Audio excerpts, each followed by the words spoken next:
Hi friends, ഇന്ന് നിങ്ങൾ സ്വീകരിക്കേണ്ട മാർഗം എന്തൊക്കെയാണ് എന്നാണ് ടാരോയോട് ചോദിക്കുന്നത്. വന്നിരിക്കുന്ന കാർഡുകൾ നൈറ്റ് ഓഫ് സോർഡ്സ്, അടുത്ത കാർഡ് വന്നിരിക്കുന്നത് knight of wands, the fool. ഇതൊക്കെയാണ് വന്നിരിക്കുന്ന കാർഡുകൾ. നൈറ്റ് ഓഫ് സോർഡ്സ് പറയുന്നു നിങ്ങൾ എന്തോ ലക്ഷ്യം വെച്ച് മുൻപോട്ട് പോവുകയാണ്. ധൈര്യവും ആത്മവിശ്വാസവും നിങ്ങൾക്കുണ്ട്. സമയം കളയാതെ എത്രയും പെട്ടെന്ന് തീരുമാനങ്ങൾ എടുക്കുക. പേടിയില്ലാതെ മുൻപോട്ട് പോവുക. അടുത്ത കാർഡും വന്നിരിക്കുന്നത് നൈറ്റ് ഓഫ് വാൻഡ്സ് ആണ്. ഉത്സാഹത്തോടും ആവേശത്തോടെയും കാര്യങ്ങളെ സമീപിക്കുക.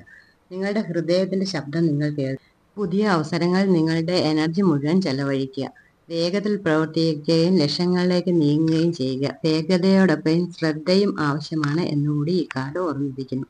അടുത്ത കാർഡായ ഫൂൾ പറയുന്നത് നിങ്ങൾ പുതിയ ഒരു യാത്രയ്ക്ക് തയ്യാറാവുകയാണ്. എന്ത് റിസ്ക്കും ഇപ്പോൾ എടുക്കാവുന്നതാണ്. എന്ത് സംഭവിക്കും എന്ന ഭയം ഒഴിവാക്കി വിശ്വാസത്തോടെ മുൻപോട്ട് പോവുക. നിങ്ങൾക്ക് പുതിയതായി എന്തെങ്കിലും, അതായത് യാത്ര, ജോലി, പഠനം അങ്ങനെ ഉണ്ടെങ്കിൽ അതിന് പറ്റിയ സമയമാണ് എന്നാണ് ഫൂൾ പറയുന്നത്. ഈ 3 കാർഡുകൾ കൂടി ഒരുമിച്ച് നോക്കുമ്പോൾ നിങ്ങൾക്ക് സ്വീകരിക്കേണ്ട വഴി ധൈര്യവും ആവേശവും ചേർന്ന പുതിയ തുടക്കങ്ങളാണ്. വലിയ പ്ലാനുകൾക്കായി അധികം താമസിയാതെ ഹൃദയം തുറന്ന് പ്രവർത്തിക്കുക. നല്ലൊരു ദിവസം ആശംസിക്കുന്നു. Thank you.